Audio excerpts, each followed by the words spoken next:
Hey guys, and welcome to a showdown featuring two fearsome warriors. We have Papa Palpatine leading the forces of the High Elves up against the Lizardman adventurer, who's certainly going to be bringing the Lizardmen as his name would represent. So let's hop in here and have a quick little look at the builds. Now, I'm a big fan of this High Elf build in general. In the front line, we have a mixture of the basic spearmen, cheap, cheerful, happy to be here in the heat and sun of this pesky desert, and some Silver and Guard in the central pocket. These guys are a little bit more elite, should be able to do some pretty decent damage as well to some of the larger entities the Lizardmen do bring to the battlefield, and they can hold back Skinks and Saurus for an incredibly long time. In the secondary battle line, we have a ton of archers dotted all the way along. It looks like 3 units to be precise. And they're going to be bodyguarded by a couple of units of spearmen. We have some white lions of Charace and some basic war lions as well. Now, war lions I'm a massive fan of in this matchup.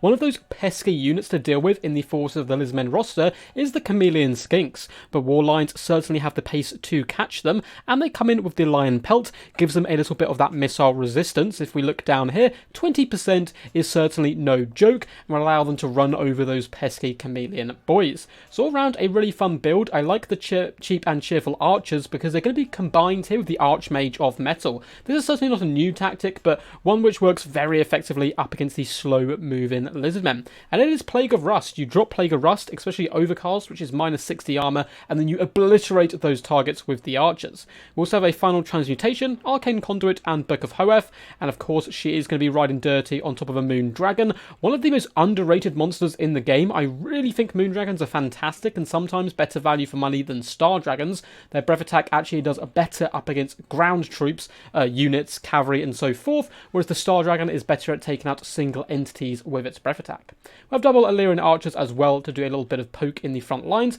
and some Reavers in deep vanguard. So for the forces of the mighty Lizardmen here, representing the old ones, we have double chameleon skinks in the front line, going to be putting decent pressure onto the Archmage, and because it's such a large target, they can really whittle it down quite quickly.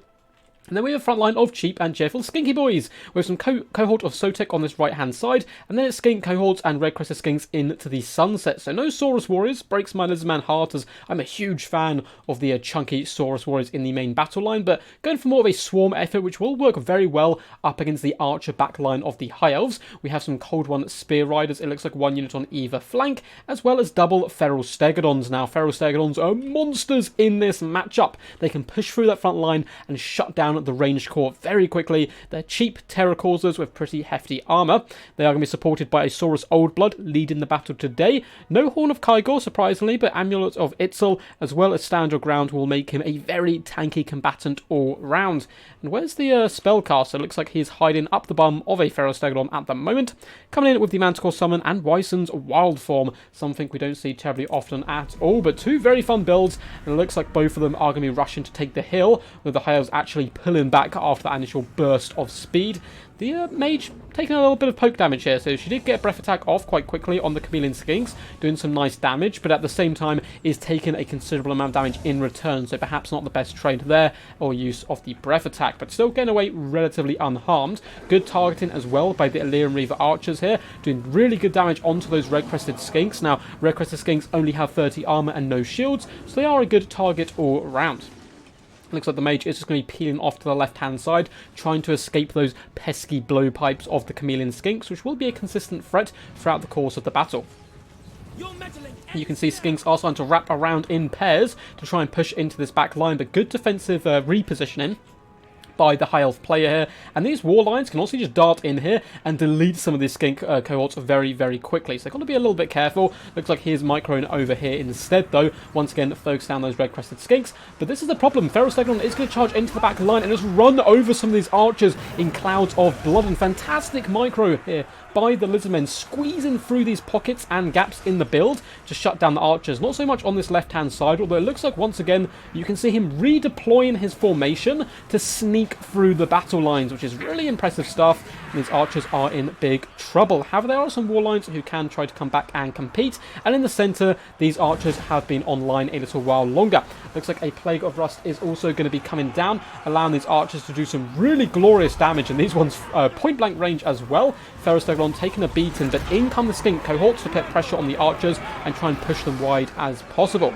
Over here, the Archmage is going to be committing to a fight, destroying some Cold One Spear Riders, getting some lovely value there, but not before the Warlines of Trace take some pretty hefty damage. Cohort of Sotek are also available, and these guys will be able to pound down the Archmage if he stays in combat too long, especially with the Saurus Old Blood support, although it looks like we are going to be seeing a fat final transmutation going down, catching both of these expensive units. It was indeed overcast as well.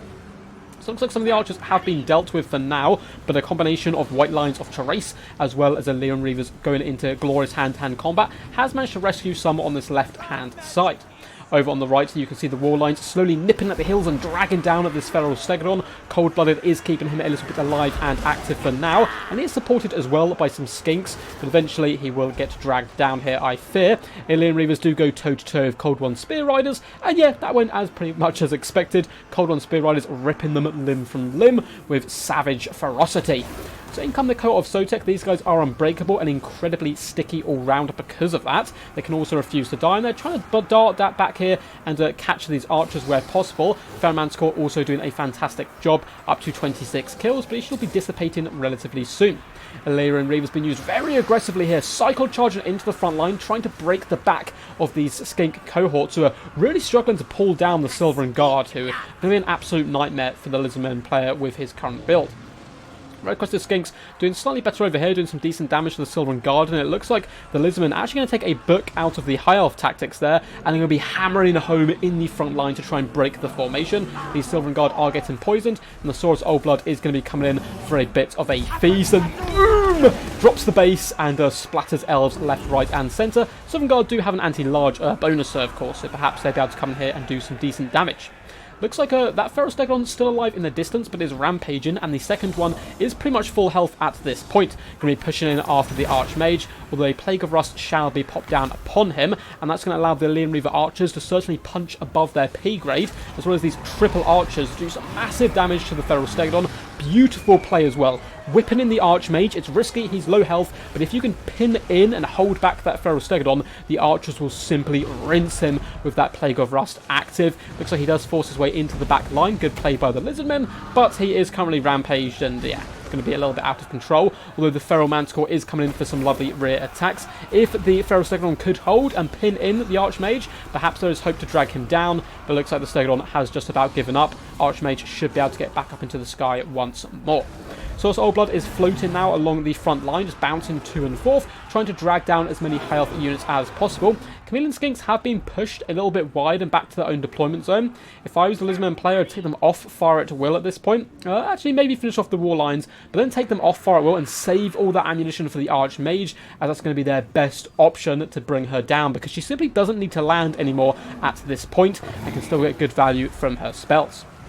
Saurus is going to be aiding the Red-Crested Skinks here, as well as the Skink Priest of Beasts, and that's going to be a big problem late game as well for the High Elves. Saurus Old Blood still incredibly tanky, devouring High Elves left, right, and centre. Only up to 23 kills, but still rocking over 4,000 health. Going to be a bit of a nightmare if these archers are indeed forced off, but it looks like the Ferromanticore has been swarmed and surrounded here by Illyrian Reaver archers. Not the type of fellows he wants to be fighting. He wants to be shutting down the foot archers and trying to force them off the field, but it looks like that Manticore is about doomed.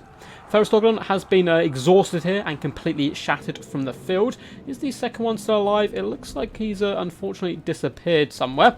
We have some Skink cohorts who can pressure the back line, but it's looking a little rough now for the force of the Lizardmen. Balance power is currently in their favour, and it looks like a bit of a mistake here. So the Archmage gets a tiny bit too close to the Chameleon Skinks, who unveil a volley of poison darts from the sand there and do some pretty decent damage, down to 400 health. Should be able to return, however, and yeah, the Chameleon Skinks of using that ammunition a little bit inefficiently at one point on some spearmen may cost them here, as now the Archmage should be able to scoot her boot away from the enemy.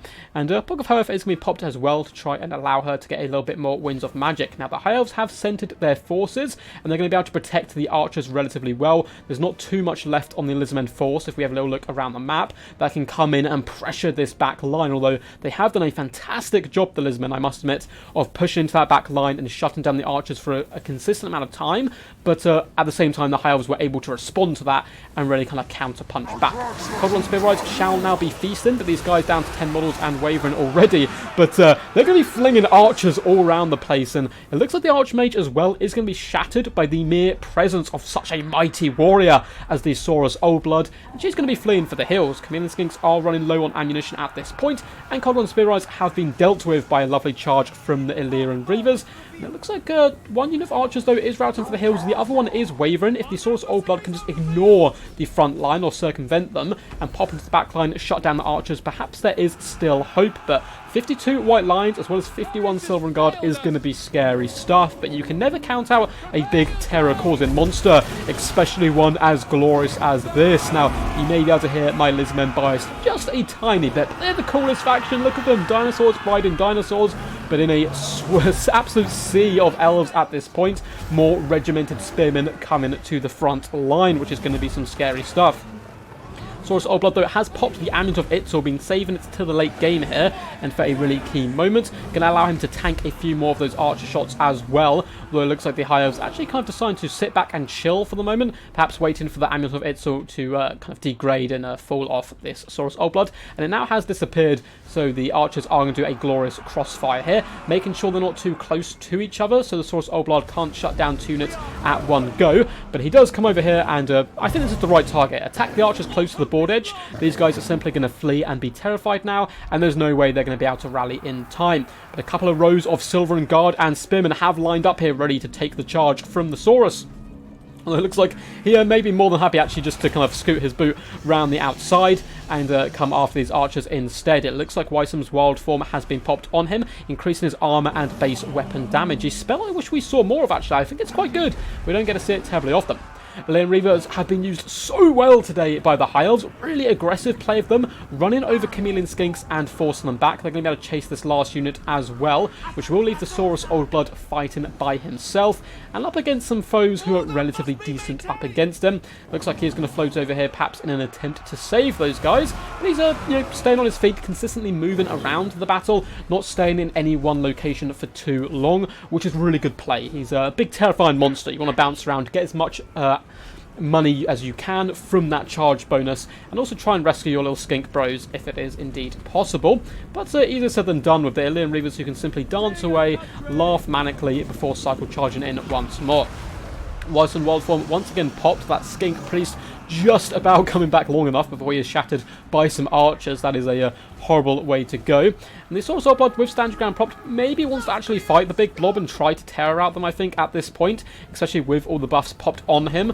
And he's going to be darting in, just destroying white lions and spearmen at this point. Did a decent job, but I think he may just about be dragged down here. Balance power is still in the favour of the Lizardmen. We have one unit of archers, and that's still 16 arrows coming in. Certainly going to affect the leadership of the Saurus Oldblood and do a tiny bit of damage, and he's surrounded by a load of nasty pointy spears. I'm not sure if this is a tournament game, but at this point I think the rest of those Chameleon Skinks, when they do get cleaned up, the Saurus Oldblood will be forced to stand his ground and fight, which certainly isn't what he wants to be doing. He wants to be cycle charging realistically, but of course he looks like he's going to be fighting honourably and just butchering as many elves as possible. It's so cool, the Carnosaur model, just this T-Rex munching its way through, and with some glorious animations there. Although arrows are raining down from the skies, it looks like he has popped Cold-Blooded on himself to try and keep himself alive at this point, but if we have a quick look at his health, it is starting to diminish rather rapidly.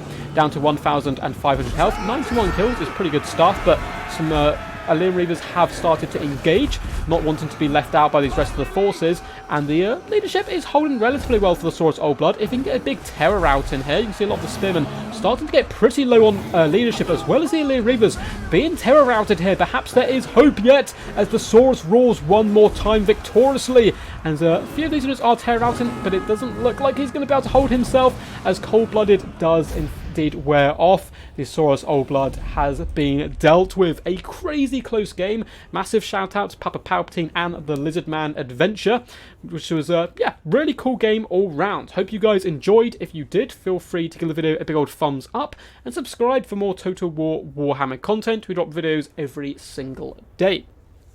If If you want to see your replays up on the channel as well, feel free to send this in via my Discord. There's a link down below in the description, as well as other links to how you can support the channel, either through Patreon and so forth, or we do offer memberships and all that kind of good stuff. But anyway, on to the analysis of the builds. Source of Blood, true champ of the people, not getting the greatest damage value all round. Still, 1,000 is certainly no joke, but being a massive terror in the night for the High Elves, distracting that back line and nearly carrying the game at the death.